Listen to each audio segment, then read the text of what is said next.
15 अगस्त स्वतंत्रता दिवस के अवसर पर भव्य तिरंगा यात्रा निकाली जाएगी, जिसके आयोजन की तैयारियों व व्यवस्थाओं को लेकर आज 9 अगस्त रविवार को संकट मोचन हनुमान मंदिर में एक महत्वपूर्ण बैठक आयोजित की गई, जिसमें यात्रा को और कैसे भव्य बनाया जाए, जिसको लेकर गहन चर्चा की गई। जिसमें जानकारी दी गई कि इस यात्रा में महिला, पुरुष एवं बच्चे सभी उत्साहपूर्वक सम्मिलित होंगे। यह केवल यात्रा नहीं बल्कि राष्ट्र के प्रति हमारी श्रद्धा, सम्मान और एकता का प्रतीक होगी। हर वर्ष की भांति इस वर्ष भी हम लोग तिरंगा यात्रा निकाल रहे हैं। इसका उद्देश्य ये है कि तिरंगा में 3 कलर होते हैं, एक सफ़ेद होता है, एक हरा होता है और एक भगवा कलर होता है। भगवा का अर्थ होता है उन देश के सिपाहियों के लिए बलिदान जिसने दिया है इस देश के लिए, उन पे समर्पित रहता है। हरा कलर जो रहता है वो जो कृषि भूमि है, हरित क्रांति के लिए रहता है, और सफ़ेद रहता है जो वो शांति के लिए रहता है।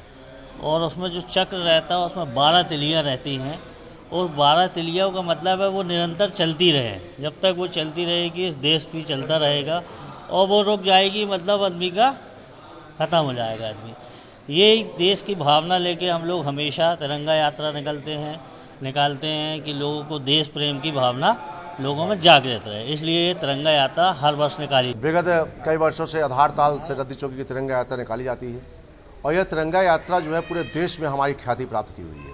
बहुत फेमस तिरंगा यात्रा है। इस तिरंगा यात्रा में महिला, बच्चे, बुजुर्ग, युवा सभी शामिल रहते हैं, और यह बड़ी भव्यता के रूप से निकाली जाती है। यह तिरंगा यात्रा आधार ताल से रद्दी चौकी की जो जाएगी जबलपुर में, और रद्दी चौकी से आके आधार ताल में इसका समापन होगा। इस तिरंगा यात्रा का उद्देश्य होता है कि हमारे जितने बुजुर्ग अंकल जी हैं, हमारी जो महिलाएं, मातृशक्ति हैं, बच्चे हैं, एक दिन देश के नाम पे समर्पित, एक दिन धर्म के नाम से समर्पित। और इसमें एक ज्ञापन रहता है हम लोगों का, जो अपर कलेक्टर रैंक और एडिशनल एसपी के रैंक को दिया जाता है। क्योंकि हम लोग, कुछ लोग कोर्ट कचहरी जाते हैं, कुछ लोग फैक्ट्री जाते हैं, कुछ लोग कलेक्ट्रेट में काम करने जाते हैं, तो आधार ताल से हम लोग को कोर्ट तक पहुँचने के लिए बड़ी समस्या उत्पन्न होती है।